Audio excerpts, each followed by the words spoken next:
안녕하세요. 집신도 짝이 있고 결혼할 인연도 따로 있다는 옛말이 있듯이 이혼할 사람들도 따로 있나 봅니다. 저는 현재 30대 후반의 여성으로 이혼한 지는 이미 꽤 시간이 흘렀어요. 가끔씩 제 옛날 이혼 이야기를 떠올려 보면 이제는 화가 나거나 열불이 나지는 않아요. 이혼 초반에는 떠올리는 것마저도 스트레스라 매일을 명상과 요가로 잡념을 떨쳐내는 데 쓰곤 했죠. 저에게 첫 결혼은 마치 폭풍 같은 것이었어요. 만난 지 6개월 만에 결혼하고 6개월 만에 이혼했으니까요. 그게 가능했던 이유는 저희가 친정아버지의 중매, 맞선으로 만난 사이였기 때문이에요. 요즘에는 맞선 같은 걸 잘 보지는 않지만 저희 아버지는 생각이 좀 옛날 분이시라 좋은 혼처가 있으면 무턱대고 저희 두 자매에게 붙여주려고 했거든요. 저는 생각보다 수동적인 사람이라 중매나 맞선, 소개팅이 그렇게 거부감이 있는 사람은 아니었거든요. 저와 남편이 처음 만날 날은 봄에서 여름으로 넘어가는 꽃피는 계절이었어요. 남편의 직업은 의사였고 저는 일반 회사원이었죠. 아버지는 병원에서 남편을 보고는 결혼하지 않은 걸 확인하고 딸과 맞선을 보라고 권했고 남편이 그에 응해 맞선 자리에 나오게 된 거죠. 어지간히도 딸을 의사와 결혼시키고 싶었던 모양이었어요. 저희는 생각보다 많은 이야기를 나누었고 무엇보다 남편의 적극적인 구애로 만난 지 6개월 만에 결혼을 하게 됐어요. 친구들은 1년을 만나봐야 된다고 말했지만 남편과 아버지는 빨리 결혼하라고 부추기는 바람에 빨리 결혼하게 된 거죠. 시댁은 시골에서 농사를 짓고 계셨기에 남편 결혼에 도움을 주실 수 없는 상황이었고 남편은 개원을 앞두고 있어 모아둔 돈도 모조리 다 쓴 상황이었어요. 그래서 어쩔 수 없이 그 당시 제가 살고 있던 아버지 명의의 집에서 신혼살림을 차리게 됐어요. 그때 아버지는 의사 사위를 갖게 해준 저에게 그 아파트 명의를 제게 이전해 주셨어요. 그런데 결혼 전 딱 한 가지 걱정되는 게 있었어요. 남편의 비싼 물건에 대한 애정이요. 사치와 낭비라고 하면 좀 너무할지도 모르지만 제 눈에는 그렇게 보이더라고요. 지금 당장 돈도 없는데 엄청 고가의 물건을 사들이지를 않나? 무조건 좋은 걸 사야 한다고 하지를 않나? 저는 솔직히 일반 회사원으로 일했기 때문에 생각보다 소비 규모가 작은 편이었는데 남편은 그렇지 않더라고요. 빚뿐인데도 돈을 펑펑 쓰는 남편이 불안했지만 그 당시에는 알아서 잘 조절할 거라는 생각을 했어요. 혹시라도 조절이 되지 않으면 내가 조절해주면 될 거라는 오만한 생각까지 했었죠. 저희 결혼에 문제가 생긴 건 결혼식 바로 전날이었어요. 그날 남편에게 오래 사귀었던 여자가 있었다는 걸 알게 됐죠. 솔직히 예전 여친이 없었을 거라는 생각은 안 해요.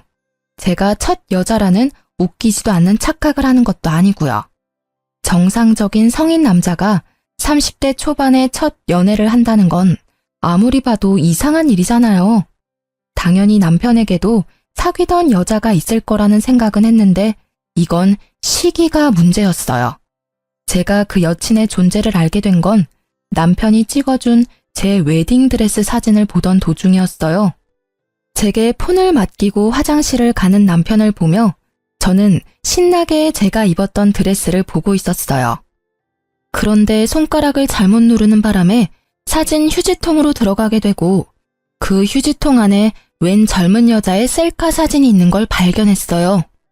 보통 휴지통은 30일 전 사진까지 저장이 되고 이후 순차적으로 삭제가 되는데 이 사진이 휴지통 안에 있다는 건 요 한 달간 만나서 사진을 찍었다는 게 되잖아요.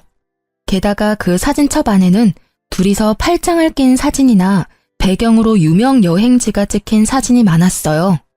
아무리 봐도 최근이라는 생각이 들어 남편이 오자마자 그 사진을 들이밀며 말했어요. 이 여자 누구야? 설마 바람핀 건 아니지? 팔짱도 끼고 여행도 같이 간 것 보니까 보통 사이는 아닌 것 같아서 묻는 거야. 진짜 다른 여자 만난 거야? 나랑 사귀면서? 아니야. 그런 오해할까봐 내가 걱정하긴 했는데 이 여자는 예전에 사귀던 여자애야. 헤어진 지는 벌써 오래됐고, 나 당신이랑 사귀면서 이 여자랑 관계도 정리했어. 그런데 왜 사진이 최근 거냐고. 사귀지도 않는데 팔짱 끼고 놀러가고 그래? 헤어졌다면서 웃는 얼굴로 사진도 찍고? 아니야. 내가 결혼한다고 했더니 마지막으로 한 번만 함께 여행 가달라고 해서 같이 가준 거야. 그것도 친구로서 부탁하는 거라고 하는데 어떻게 그걸 못 간다고 할 수 있어? 게다가 얘랑 6개월 전에 헤어져서 그동안 한 번도 만나지 않다가 청첩장 주려고 연락한 거야. 혹시 안 나가면 나쁜 짓 할까봐 같이 여행 가준 거고. 정말 맹세코 나한테는 당신뿐이거든. 그런 오해받는 것도 정말로 마음의 상처라고. 그럼 사진은 왜 남겨둔 거야? 삭제하고 지워버리면 끝인데 왜 내가 이걸 보도록 만들었냐고. 정말로 신경을 안 써서 그랬어. 나도 어제 부랴부랴 사진 확인하고 버렸거든. 내가 진짜로 이 여자랑 사귀고 있었으면 그런 사진을 남겨둘 리 없잖아. 정말로 떳떳하지 못한 여행이었으면 사진을 내 폰으로 찍었을 리 있겠어? 그제야 저희의 짧았던 만남이 실감됐어요. 이래서 친구들이 길게 만나보라고 한 거였구나. 그런데 지금 당장 파혼하기도 어려운 일이었거든요. 일단 친정에서 특히 아버지의 의사 사위에 대한 자랑스러움이 워낙 컸거든요. 온 동네방네 돌아다니며 소문을 다 내셔서 지금 파혼을 결정하면 아버지 얼굴에 먹칠을 할 것 같았어요. 그리고 사진을 유심히 보니 사진 속 옷이 제가 남편을 만나기 전에 초봄인 것처럼 보였어요. 그래서 최대한 단순하고 편하게 생각하기로 했어요. 이제 곧 결혼할 남자를 의심하는 건 좀 아닌 것 같다고요. 사진을 간직했다면 모를까. 사진을 삭제까지 한 남자가 설마 바람을 피고 있을까 하는 생각으로요. 다만 남편에게는 단단히 일러두기로 했어요. 있지, 나는 다른 건 다 용서해도 바람은 절대로 용서 안 해. 남자의 바람은 나한테는 이혼 1순위거든. 나는 내 사람을 남과 나누고 싶은 마음도 없어. 그러니까 당신은 절대로 외도 생각하지 마. 만약 그렇다면 나는 무조건 이혼할 거야. 아버지가 뭐라고 하든. 그럼 당연하지. 나도 바람피는 사람은 싫어. 그런 더러운 짓을 하는 사람을 믿을 수가 없잖아. 평생의 반려를 배신하는 행동은 절대 안 할 거니까 꼭 믿어줘. 나한테는 정말로 당신뿐이거든. 전 여친한테도 벌써 말했어. 호호 할아버지가 돼도 나는 우리 와이프뿐이라고. 저는 그 말에 남편을 믿기로 했어요. 물론 마음의 의심은 좀 남아있었지만 남편은 무척 세심하게 저를 챙겨줬거든요. 바람을 필 수 있는 시간적 여유도 없어 보였고 저와 있는 시간을 무조건 만들어줬기에 의심을 없애버리고 안심할 수 있었어요. 그렇게 평화로운 결혼 생활이 될 거라고 생각했는데 그리 쉽게 넘어가지는 않더군요. 그날에는 남편이 집에 없었어요. 1박 2일로 남자 동기들과 낚시 여행을 가는 날이었거든요. 한 달에 한 번씩 또는 2달에 한 번씩 꼭 가는데 저도 처음에는 의심해서 따라간 적이 있었는데 정말로 친구들끼리만 모여 노는 자리였어요. 몇 번 따라가고 난 뒤부터는 괜히 의심하는 것 같아서 따라간 적 없었어요. 그날은 인쇄할 게 하나 있었는데 퇴근한 후에 연락을 받은 거라 집에서 인쇄를 하려고 했어요. 저는 집에서 컴퓨터나 노트북을 잘 쓰지는 않거든요. 핸드폰도 있고 웬만한 건 회사에서 처리가 가능하니까요. 그래서 신혼집에 있는 컴퓨터는 남편이 가끔 일을 하거나 자료를 찾거나 게임을 할 때 사용하곤 해요. 컴퓨터가 잠겨져 있지 않아서 정말 아무 생각 없이 남편 컴퓨터를 열고 자료를 다운받았어요. 그런데 다운받은 자료가 없더라고요. 어딜 갔는지 모르고 이래저래 뒤지다가 메모장으로 된 파일을 모두 열어보게 됐죠. 그러다가 발견한 거예요. 남편의 카톡 대화 내용이 저장된 문서. 얼마 전 남편은 새로운 폰으로 바꿨는데 그때 이걸 백업하느라 컴퓨터에 저장해둔 대화 내용인 듯 보였어요. 상대방 이름은 동기 춘식이로 되어 있었는데 생각 없이 내용을 훑다가 저는 눈알이 돌아가는 줄 알았어요. 그 대화의 주인공은 춘식이가 아니었어요. 당연히 남자일 거라고 생각했던 대화의 주인공은 여성이었죠. 그걸 대화만으로 어떻게 알았냐고요? 당연히 알 수밖에요. 남편이 동성애자가 아닌 이상 남자를 자기야라고 부를 리가 없을 것이며 무엇보다도 구두나 백, 화장품을 요구하는 대화가 가득했으니까요. 그것뿐이라면 차라리 다행이죠. 그 대화 내용 중간중간에는 사진이라고만 적혀 있는 곳이 있었는데 실제 사진은 없었어요. 그런데 그 사진 아래 위로 적힌 글들이 너무 적나라했어요. 두 사람이 어디까지 가까운 사이인지를 말해주는 문장으로 가득했거든요. 요즘 폼이 좋네? 몸매 관리 중이야? 이런 품평 같은 대화는 물론 방금 보고 왔는데 또 보고 싶어 같은 대화. 심지어는 지금 와이프는 여자로서 매력이 1도 없어서 그냥 그 여자 재산 때문에 잠시 살아주는 것뿐이야. 지금은 내가 쓰는 돈 다 대주니까 참고 사는 거지. 얼굴도 볼 것 없고 주부로도 빵점인 여자야. 그나마 돈이 많은 게 장점이지. 이 정도로 빡치는 내용도 있었어요. 둘의 마지막 대화는 말이죠. 자리가 잡히고 개원할 때 진빚 다 갚고 나면 와이프랑 헤어지고 당신이랑 살 거야. 그때 되면 빚도 없을 거고 돈 잘 버는 의사 되어 있을 테니까 조금만 참고 기다려줘. 이게 그 대화의 마지막이었네요. 저는 그 대화 내용을 보는데 눈앞이 깜깜해지는 게 곧 졸도할 것 같더라고요. 손을 벌벌 떨면서도 정신을 애써 부여잡으며 그 메모장을 복사해서 제 폰으로 보냈어요. 혹시 몰라서 제 모든 흔적을 다 삭제하고 모른 척 했어요. 물론 이 대화 내용도 증거가 되겠지만 확실한 증거를 잡으려고 생각했거든요. 남편이 중간에 그걸 알아차리고 선수 칠 수도 있잖아요.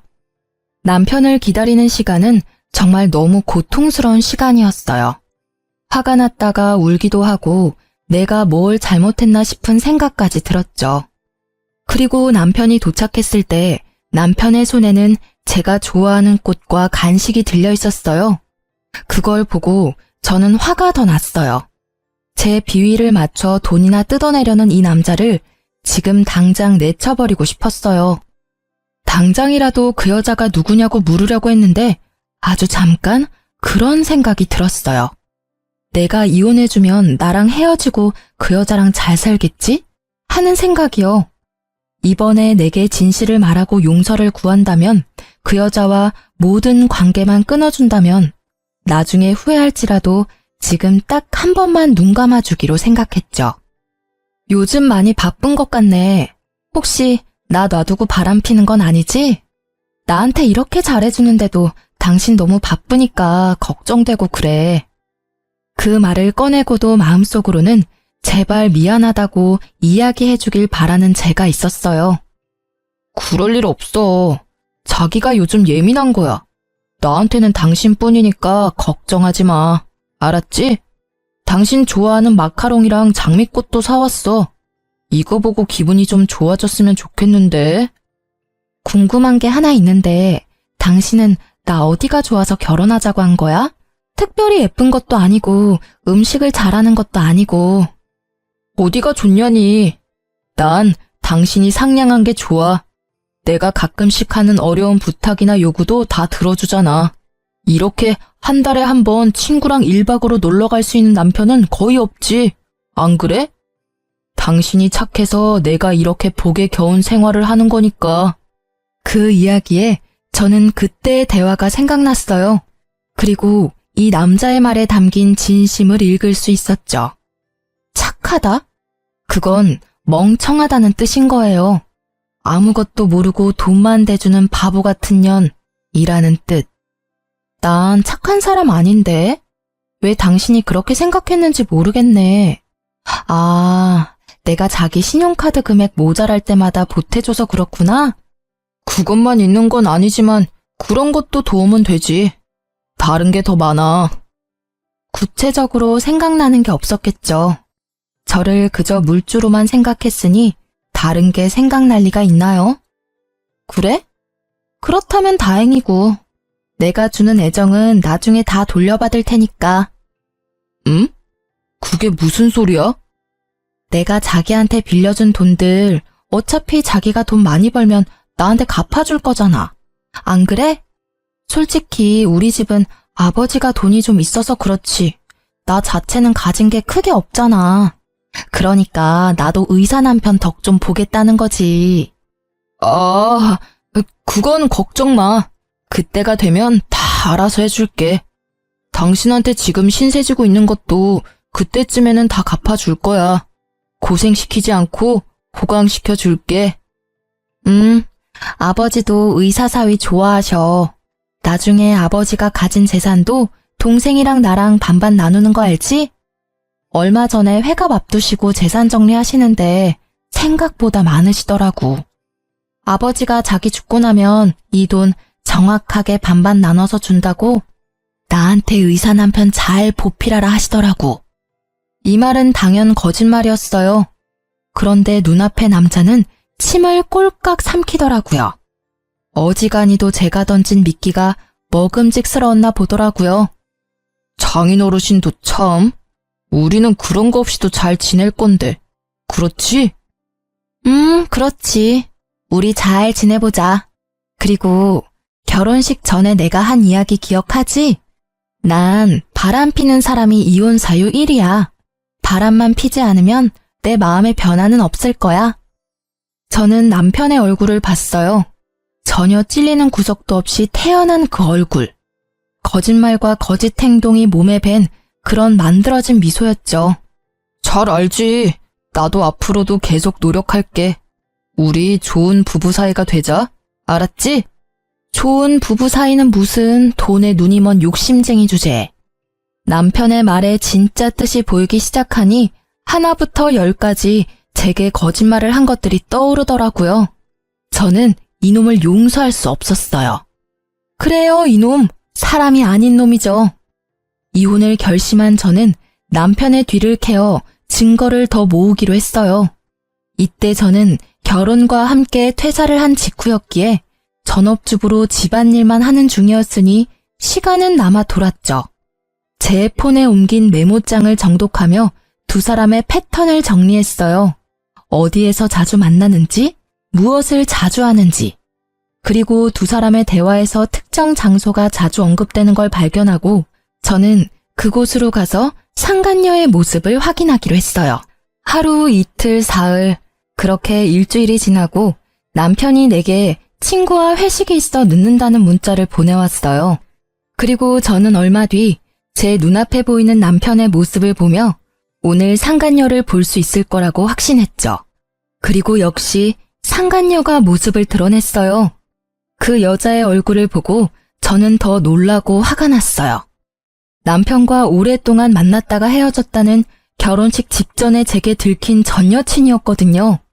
소리라도 지르며 당장 뛰어가고 싶은 것을 꾹 참았어요. 참을수록 복수는 속이 시원하겠죠.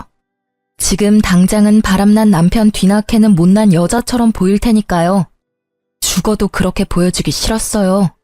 잘못은 남편 놈과 저 상간녀가 했는데 말이죠. 저는 그 뒤로도 그 여자의 뒤를 캐기 시작했어요. 그렇게 여자를 쫓아다닌 지 3일 만에 그 상간녀가 만나는 사람들을 보다가 아주 좋은 복수 방법이 생각났어요. 저는 그 자리에서 제 여동생에게 전화를 걸었어요. 그리고 이렇게 말했죠. 상견례 날 10분 정도 늦게 갈 거라고 말이죠. 사실 여동생은 그 다음 주에 상견례를 앞두고 있었어요. 여동생이 시집가는 그 집안도 교육자 집안으로 아버지가 좋아할 만한 교양 있는 분들이셨죠. 자기야, 내가 오늘 중요한 날이니까 시간 비워두라고 했지? 오늘 일정 있던 건 아니었어? 오늘은 일정 없어. 근데 오늘 무슨 날이야? 그건 도착할 때까지 비밀인데. 일단 정장도 입고 좀 꾸미고 와. 알았어. 어디 좋은 데 갈 거야? 싱글벙글 웃는 남편은 좋은 곳에 간다고 생각한 것 같더라고요. 격식 있는 옷을 입어야 입장이 가능한 곳이라고 생각했나 봐요. 저는 차에 타고는 일부러 내비에 주소를 입력하지 않고 직접 어디로 가야 하는지 방향을 알려줬어요. 남편은 귀찮아했지만 별말 안 하고 잘 따라왔어요. 남편은 이상하게 생각한 듯 했지만 그래도 무사히 상견례 장소에 도착할 수 있었죠.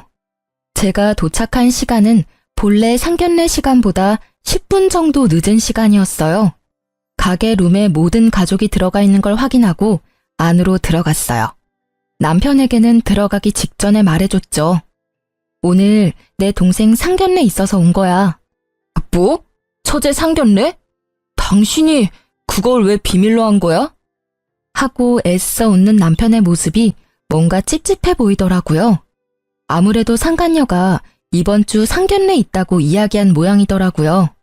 이럴까봐 미리 이야기 안 한 건데 이때는 정말 다행이라고 생각했어요. 주인공이 다 모이지 않으면 안 되잖아요. 저와 남편이 들어가자 사돈 될 사람들 가족이 앉아 있더라고요. 그리고 그 자리에 상간녀도 앉아 있었죠. 제 여동생의 예비 신우였던 상간녀가 이내 제 남편을 발견하고는 얼굴에 핏기가 사라졌더라고요. 저는 제 옆에 선 남편을 보았어요. 남편 역시 무척 경직된 얼굴로 표정을 숨기지 못하더라고요. 여동생이 자리를 정해줬는데 하필 상간녀 바로 앞자리가 남편 자리더라고요. 서로 눈도 못 마주치고 삐걱대는 모습이 제 눈에는 얼마나 잘 보이던지. 이쪽은 저희 언니예요. 그리고 그 옆에 있는 사람이 저희 형부예요. 동생이 저희를 소개해주고 나서 저는 인사를 드렸죠. 그쪽 부모님께 공손히 인사한 후 저는 상간녀의 얼굴을 일부러 빤히 쳐다봤어요. 상간녀도 이상하다는 생각이 들었는지 제 눈을 피하더라고요. 안녕하세요. 근데 그쪽 여동생분은 제가 어디서 뵌 것 같은데. 저는 모르겠는데요. 아마 다른 사람과 착각하신 것 아닐까요? 상간녀는 재빠르게 모른다며 제 말을 끊어내더라고요. 저는 웃으며 답했어요. 저도 직접 뵌 적은 없어요. 그런데 사진으로 한번 본 적은 있네요. 몇 개월 전에 본 거라 긴가민가 하긴 한데 아마 제가 생각하는 그분이 맞는 것 같아요. 혹시 제 말이 계속 이어지자 갑자기 남편이 저를 잡아 끌더라고요. 여보, 나 차에 뭘 놔두고 와서 가져와야 될 것 같아. 잠시만 밖에 같이 나가줘. 혼자서 들고 오기 힘들어서. 지금 나가는 건 너무 예의 없는 행동이지. 적어도 식사 다 하고 나가는 길에 가져오면 또 몰라도. 그리고 차에 아무것도 없던데 뭘 가져와? 당신 오늘따라 이상하게 왜 이렇게 안절부절 못해? 아니야. 누가 안절부절 못한다고 그래. 진짜로 일이 있어서 그래. 그래?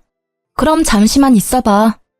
저는 저를 끌어당기는 남편을 잠시 멈추고 일어서서 여동생의 사돈어른을 향해 공손히 말씀드렸어요. 사돈어르신, 초면에 이런 말씀 드리는 것도 죄송하긴 한데 그래도 축하는 드려야 할 것 같아서요. 조만간 의사사위 생길 수도 있으시겠네요. 제 말에 사돈댁 두 분이 의아한 표정으로 저를 보더라고요. 남편과 상간녀 얼굴은 아주 망가졌고요. 그게 무슨 소리예요? 사돈 처녀, 우리 딸은 아직 사귀는 사람도 없고 결혼 이야기도 없는데. 아, 모르셨군요. 두 분의 따님께서 현재 제 남편과 사귀고 있거든요. 저와 만나기 전부터 저와 결혼한 지금까지 매주 매달 지속적으로 만나고 있어요. 게다가 이 남자는 저와 헤어지고 그쪽 따님과 결혼하고 싶다네요. 의자가 뒤로 넘어지는 소리가 들리고 저희 아버지의 고함 소리가 들렸어요. 대체 그게 무슨 소리야? 최서방이 뭐를 어째? 양가 부모님이 모두 놀랐지만 저희 친정아버지는 곧 숨이 넘어갈 만큼 놀라고 말았죠. 그리고 그런 아버지의 모습을 보더니 남편이 재빠르게 무릎 꿇고선 제게 애절하게 말하더라고요. 당신이 무조건 오해하고 있는 거야. 어디서 뭘 듣고 왔는지 모르겠지만 이런 좋은 자리에서 꺼낼 이야기는 아닌 것 같아. 응? 제발 부탁인데 우리 나가서 이야기하자. 조용한 데서 오해 좀 풀자고. 이런 자리는 진짜 그런 말 하기 어울리지도 않고 진짜 이 사람과는 당신이 생각하는 그런 거 아니라고. 그래? 이걸 보고도 그 말 할 수 있을지 볼까? 나 생각보다 많이 알고 있거든. 내가 오해한 건지 자기가 잘못 알고 있는 건지 이걸 보면 정확해지겠지. 저는 가방에 넣어왔던 인쇄물을 탁자에 올렸어요. 글자 크기를 크게 해서 인쇄했더니 아주 잘 보이더라고요. 뭐 그러라고 크게 뽑았지만 남편과 상간녀의 톡 대화 내용이었어요. 불륜을 정확히 특정하는 문장만 뽑아서 인쇄했죠. 종이 내용을 보는 양가의 부모님들은 크게 놀라는 모습이었어요. 당연하죠. 서로의 관계를 뚜렷이 보여주는 그 대화 내용에 두 사람의 관계를 짐작하기 쉬웠으니까요. 그리고 상간녀는 그 인쇄물들을 부랴부랴 숨기려고 열심히 주었지만 제가 한 장만 뽑아온 게 아니었거든요. 허공에 수십 장을 뿌려주니 그걸 회수하려는 생각은 못 하더라고요. 다만 얼굴이 일그러진 채 저를 노려보고 있었을 뿐이죠. 그리고 또 한 명, 일그러진 얼굴의 사돈 어르신이 손에 든 종이가 부들부들 떨리도록 떨고 있었어요. 아니, 여보게, 분명히 뭔가 착오가 있을 거야. 이름도 춘식이로 되어 있고, 그니까 이건 내 딸이 아닐 거야. 착한 내 딸이 불륜을 저질렀을 리가 없어. 사돈 어르신이 당황한 말투로 저에게 뭔가 잘못됐다며 말했어요. 필사적으로 딸을 변호하려 애쓰시더라고요. 그건 당연한 일이죠. 아버지가 딸을 변호하는 건. 그래서 좀 더 정확하게 알 수 있도록 말해드렸어요. 그게 궁금하신가요? 불륜을 하면서 당당하게 여자 이름을 저장하는 사람이 있을 리가 없죠. 이름은 가명일 겁니다. 그렇지만 의문을 가지는 건 당연하세요. 그러니까 아가씨, 폰 좀 빌려주실래요? 당신 전화기로 우리 남편한테 전화하면 분명 대학 동기 춘식이라고 뜰 텐데. 제가 번호를 알려드릴게요. 010. 제가 남편의 전화번호를 읊는 도중에도 상간녀는 절대로 자기 폰을 들지 않았어요. 오히려 다른 사람이 더 흥분해서 말했죠. 뭐하고 있어? 빨리 전화해봐. 너 설마 진짜로 불륜을 저지른 거야? 유부남이랑 사귄 거냐고. 번듯하고 멀쩡한 오빠 밑에 이런 여우 같은 여동생이 있다니. 애가 달아서 난리가 났더라고요. 그리고 그런 상간녀의 모습에 불륜을 확신하신 아버지는 털썩 주저앉고 말았어요. 이게 다 뭔 일이냐. 설마 최서방이 이런 짓을 저지를 줄이야. 내가 바라던 사위가 내 딸한테. 아버지, 의사 남편 두신 거 자랑스러워 하셨잖아요. 그런데 전 이제 이런 남편 필요 없어요. 머리만 좋으면 뭐해요? 그 좋은 머리를 몰래 바람 피는 데나 활용하는데. 여보, 미안해. 다 내가 잘못했어. 그치만 이혼만은 안 돼. 그러니까 제발 부탁이야. 내가 뭐든 할 테니까 제발 이혼한다고는 말하지 마. 내가 다 설명할게. 하나부터 열까지 당신이 충분히 이해할 수 있도록 내가 설명할 테니까 제발 밖에 나가서 이야기해. 남편은 그 자리에 무릎을 꿇으며 제게 매달리더라고요. 미안한데 나는 당신 ATM기가 아니거든? 그러니까 오늘부로 내 집에서 당장 나가. 사실 그 톡 대화 내용 나 다 봤어. 당신이 폰 바꾸기 전에 백업해둔 예전 내용까지 싹 다. 이런 대화를 보고 제정신으로 당신이랑 계속 만날 수 있겠어? 돈 때문에 결혼했다는데 내가 왜 당신이랑 같이 있어야 하는데? 어차피 나랑 이혼할 생각이었다면서. 생각한 것보다 더 일찍 헤어져 준다니까? 그 후에 둘이서 콩을 볶든 깨를 볶든 행복하게 잘 살면 되잖아. 왜 결혼 도중에 사람을 바보 만드냐고. 6개월 만에 결혼하자고 졸라서 할 만큼 우리 집 돈이 탐났어? 그런데 어쩌지? 나는 이제 더 이상 그 돈 못 주는데. 다른 데서 알아봐 이제. 아니야, 진짜 오해야. 그 뒤로 우리 진짜 만난 적 없고 나는 당신뿐이라고. 당신 없으면 나는 안 돼. 나 진짜로 당신 돈 때문에 만난 거 아니야. 그냥 그건 헛소리가 나온 거고. 그래, 술 취해서 그랬나 봐. 나는 기억도 안 난다고. 나 진짜 이혼 못해. 왜? 얼굴도 못생겼고 주부로도 못 쓰는 여자가 뭐가 중요해서. 아, 여전히 돈 때문이니? 그렇다면 이제는 저 여자한테 달라고 하면 되잖아. 왜 나한테 달라고 그래? 그리고 분명히 말하는데 내가 내 돈은 다 돌려받을 거야. 위자료는 물론 상간녀 소송도 걸 거야. 위자료 싹 다 받아먹을 거고 내가 당신한테 사준 것들은 고스란히 놔두고 가야 될 거야. 가져가고 싶으면 돈 내고 가져가던가. 저는 매달리는 남편을 뿌리치고 상간녀를 보고 말했어요. 그리고 잘 들으셨죠? 당신한테도 소송 걸 테니까 그렇게 알고 있어요. 이렇게 좋은 자리에서 소송 이야기해서 좀 그렇지만 결혼은 집안끼리의 결속이잖아요. 언니 남편과 불륜을 저지른 상간녀가 신우이라니 그게 무슨 막장 드라마냐고요. 동생에게는 정말 미안해서 얼굴을 못 들겠네요. 잘못은 저 두년놈이 저질렀는데 왜 저와 제 동생, 가족들이 고통받아야 하는지 모르겠어요. 동생에게 처음 이 이야기를 했을 때 동생은 과하게 충격받았어요. 그렇지만 신우이로 그 상간녀를 대해야 한다는 걸 알고는 이 결혼에 대해 다시 생각해보기로 했어요. 애초에 그 남자도 아버지의 중매로 알게 된 사람이었거든요. 저도 오빠 결혼은 다시 생각해볼게요. 교육자 집안이라고 해서 다들 훌륭한 분들이라고 생각했는데 상간녀를 신우이로 모셔야 하는 상황이라면 누구라도 싫지 않을까요? 그것도 언니의 가족을 깬 장본인인데. 동생이 결혼을 하지 않겠다고 말하자마자 친정아버지가 버럭 소리쳤어요. 야, 이 괘씸한 놈아! 내 돈 내놔! 개원할 때 나한테 빌린 돈 당장 개원해! 이 사기꾼 놈아! 감히 내 딸을 두고 바람을 폈어? 게다가 내가 맞선을 이야기할 때도 둘이 사귀고 있었다고? 내가 내 손으로 딸 인생을 망쳐버렸어. 그 책임 어떻게 질 거냐?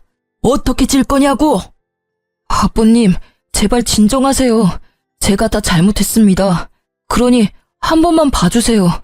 앞으로는 속지 않은 마음으로 와이프에게 충성을 다해서. 말이나 못하면 밉지는 않지. 너 같으면 진정하게 생겼냐? 넌 내 딸만 속인 게 아니라 우리까지 속인 거야. 그래놓고 뭐? 충성? 아주 거짓말이 입에 붙은 놈이구만. 사기꾼 주제에 우리 딸을 돈 뽑는 기계로 생각했다고? 그 돈으로 저 여자랑 놀러나 다닌 거야? 너 같은 놈한테는 단돈 1원도 아까워. 내가 줬던 돈 다 돌려주지 않으면 너 일할 때마다 찾아가서 돈 갚으라고 시위할 거야. 저는 저보다 더 흥분한 아버지를 말리느라 힘들었어요. 솔직히 제가 하고 싶은 말들을 아버지가 다 해버리셨거든요. 결국 남편은 아버지에게 빌린 돈 7천만 원에 의원 개원을 명목으로 빌린 대출금 1억 5천까지 고스란히 빚으로 떠안게 됐어요. 게다가 그뿐만이 아니었어요. 이번 달까지 쓴 엄청난 금액의 신용카드 금액에 곧 이혼 소송으로 지불해야 할 위자료도 내야 했죠. 그러니 사색이 되어 있더라고요. 얘야, 뭐라고 말 좀 해봐. 저 사람들 말이 다 사실이냐? 네가 진짜로 유부남이랑 만난 게 맞아? 어떻게 네가 그럴 수가 있어? 우리가 너를 어떻게 키웠는데? 저쪽 집은 저쪽 나름대로 뒤집어졌더라고요. 파혼당한 상간녀의 오빠도 자기 여동생을 추궁하더라고요. 너 때문에 내 인생 망했어. 지금 네가 저지른 일 때문에 내 인생이 얼마나 꼬인 건지 알기나 해? 미치려면 적당히 미쳐야지. 왜 남의 인생에 피해를 주고 난리야? 내가 뭘 잘못했는데? 난 잘못한 거 없어. 내가 먼저 사귀고 있던 남자였다고. 뺏긴 건 저 여자가 아니라 나라고. 그렇게 소리질러 봤자 유부남과 만난 미혼 여성, 그 부분이 변하는 건 아니니까요. 한참 바쁜 그 집 사람들을 놔두고 저희 친정 부모님과 동생은 밖으로 나갔어요. 제가 먼저 내보냈죠. 어차피 이혼은 제가 하는 거고 두 분 부모님이 너무 흥분해서 곧 쓰러질 것처럼 보였거든요. 그 뒤로 제가 밖으로 나오는데 남편이 저를 쫓아나오더라고요.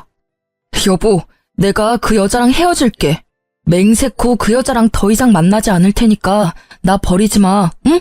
지금은 안 돼. 아직도 정신 못 차렸네. 그럼 헤어지겠다는 소리를 왜 밖에 나와서야 하는 건데?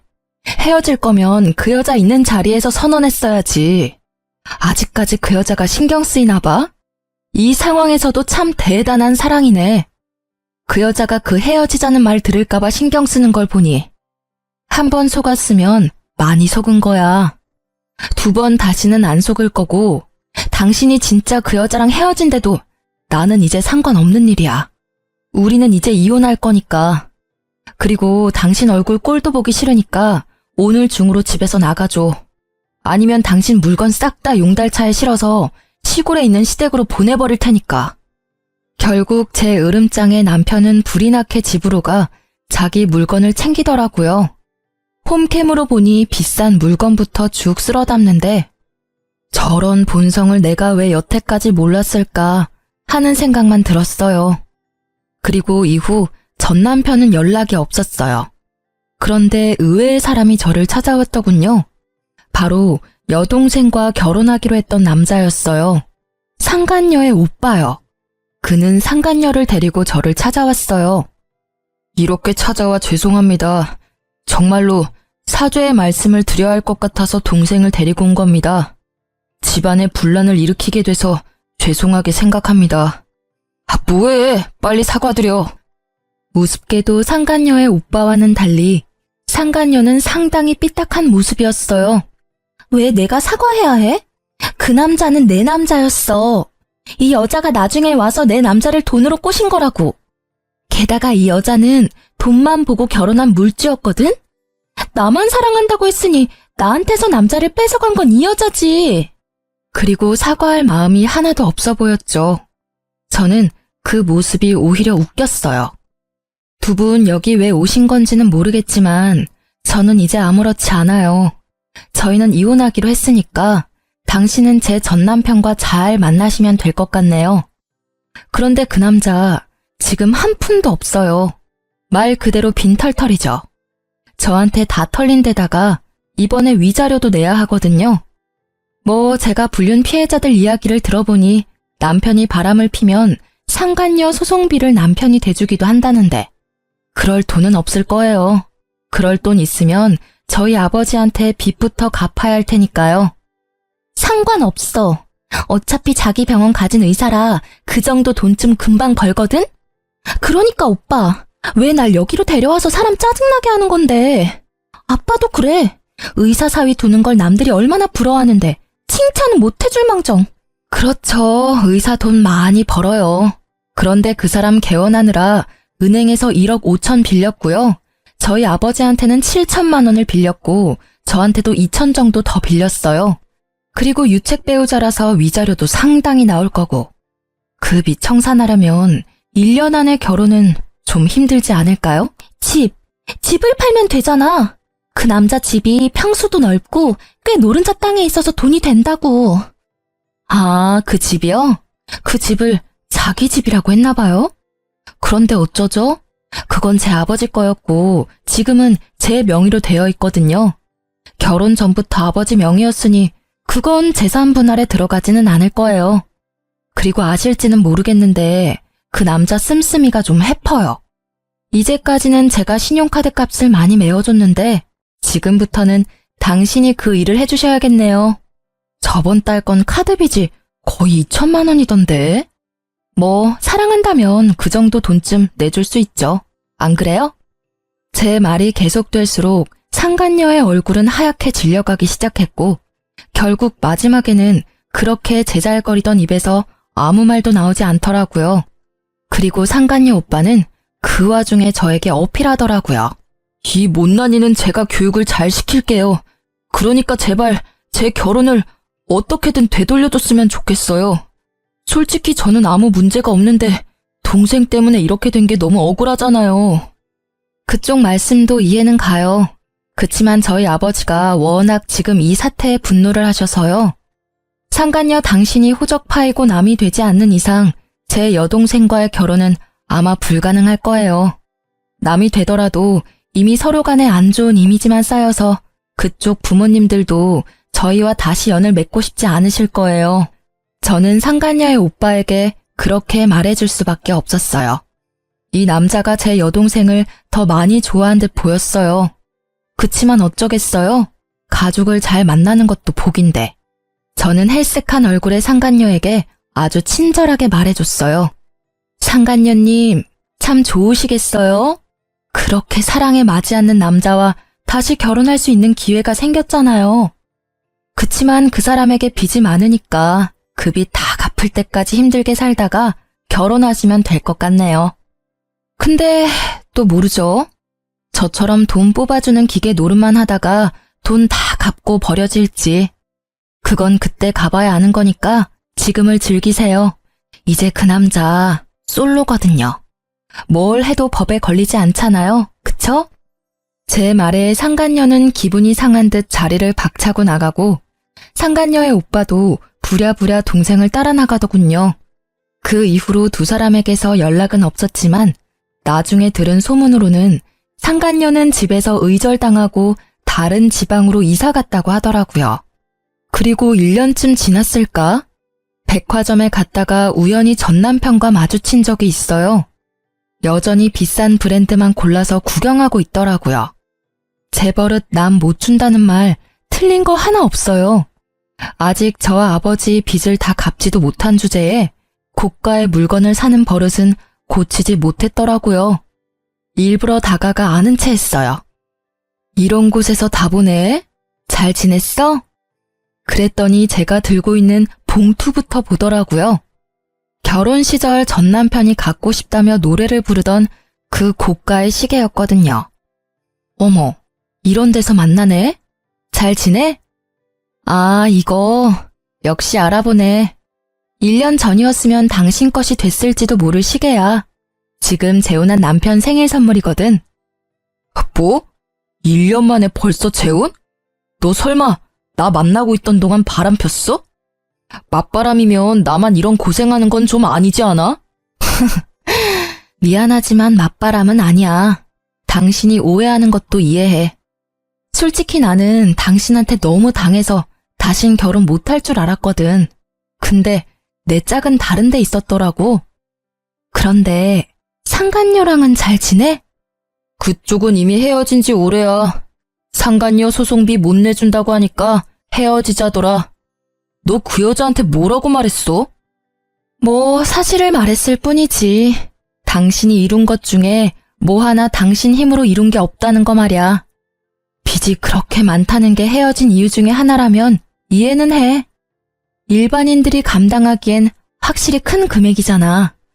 이렇게 이혼하고 보니 정말 다행이라는 생각이 들더라. 그리고 네가 이렇게 힘들게 사는 걸 보니 너무 기쁘고. 이혼한 뒤로 사람 많이 변했네. 그런 이야기도 할 줄 알고. 다른 사람의 불행을 자기 행복처럼 여겨도 되는 거야? 그리고 외도라고 해봐야 딱 한 번이었잖아. 외도 한 번에 이혼당했다고 하면 어디 가서 웃음거리밖에 안 된다고. 그만큼 당신이 날 믿지 못하고 사랑하지 못한 거지. 웃기시네. 외도는 한 번뿐이었지만 그동안 나한테 해온 거짓말은 하나가 아니었으니까. 얼마나 많은 거짓말을 하면서 얼마나 많은 시간을 속였을까 생각하면 지금도 겨우 가라앉힌 화가 끓어오를 것 같거든? 결국 제 말에 아무 말도 못하고 전 남편이 먼저 자리를 뜨더라고요. 하긴 지가 할 말이 뭐가 있겠어요. 할 수 있는 말이 없을 텐데. 게다가 그렇게 사치 때문에 피를 봤으면서 여전히 비싼 브랜드만 둘러보러 다니는 전 남편을 보니 이혼한 게 잘된 일이었다는 생각이 더 들었어요. 솔직히 이혼 후에 제가 언제나 즐겁고 개운한 마음이었던 건 아니에요. 힘들고 적적한 시기가 있었죠. 그렇지만 평소에 자주 연락하는 동네 소꿉친구랑 이혼을 계기로 자주 만나게 됐거든요. 나중에 알고 보니 그 친구는 저를 좋아했는데 제가 생각보다 빨리 결혼하는 바람에 저를 향한 마음을 접었다고 하더라고요. 그렇지만 이혼 후에 고생으로 몸과 마음이 너덜너덜해진 절 보고 위로해주러 왔다가 제게 고백해 오더라고요. 저는 저만을 꾸준히 바라봐준 그 친구의 모습에 그 사람과 재혼을 결심했어요.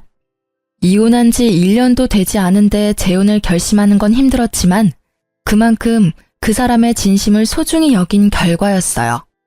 이혼 소송 끝나고 바로 혼인신고도 했고요. 재혼한 사람은 의사처럼 돈 많이 벌고 사회적으로 유망한 직업은 아니지만 무엇보다 성실하고 책임감 있는 저만을 바라봐주는 듬직한 사람이에요. 제 이혼 후에 아버지는 조건이 그리 중요하지 않다는 걸 절실히 깨달으신 것 같았어요. 물론 서로 조건이 맞으면 정말 좋겠지만 욕심을 너무 부리다 보면 나중에 저처럼 피 볼 일이 생길 수도 있으니까요. 아버지가 의사 사위를 원하지 않았다면 이런 일이 벌어지지 않았을 수도 있고 제가 이 남자를 만나지 않았을 수도 있죠. 그리고 요즘에는 무엇보다 부부 사이에는 신뢰와 사랑이 그 무엇보다 중요하다고 생각하게 됐어요. 저에게는 소중한 경험이자 두 번 다시 겪고 싶지 않은 경험이지만 이런 사람, 이런 사연도 있다는 걸 모두와 나누고 싶어서 긴 글을 써봤어요. 제 사연을 읽어주셔서 감사합니다.